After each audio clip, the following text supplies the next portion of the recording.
Welcome to hungry pass official YouTube channel అండి. అందరికీ good morning అండి. ఈ డాగ్ని రీసెంట్గా ఆ ప్లేస్లో ఎవరు వదిలేశారండి.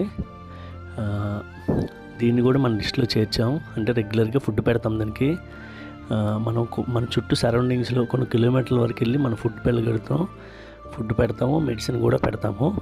మన సబ్స్క్రైబర్స్ ఎవరైనా చుట్టుపక్కల ఇక్కడ ఏరియాలో బాగాలేదని అంటే మనం వెళ్ళి తప్పకుండా చేస్తామండి. ఒక ఆవిడ ఫోన్ చేసి ఏమంటారంటే, మా ఇంట్లో డాగ్స్ పెంచుకుంటుంటే ఒప్పుకోవట్లేదని నాకు చెప్తున్నారు. ఏం చేయాలని సలహా అడుగుతున్నారు. ఇంట్లో డాగ్స్ పెంచుకోవట్లేదు, మా ఇంట్లో వాళ్ళు ఒప్పుకోవట్లేదంటే దానికి మనమే బాధ్యత తీసుకొని వాళ్ళని ఒప్పించాలండి. దానికి వేరే పరిష్కారం అంటే ఏమి ఉండదు. ఎందుకనంటే ఎన్నో బాధలు పడ్డానండి. ఇంట్లో వాళ్ళతోనే కొన్నిసార్లు గొడవలు పడిన సందర్భాలు కూడా నాకు ఉన్నాయి. ఈ రోజుకి కూడా మా ఇంట్లో ఒక అతనితో నేను మాట్లాడినండి. అంటే ఒక డాగ్ని కొట్టాడని చాలా గట్టిగా అరిసి తిట్టేశాను అతన్ని. అలాంటివి ఉంటాయి.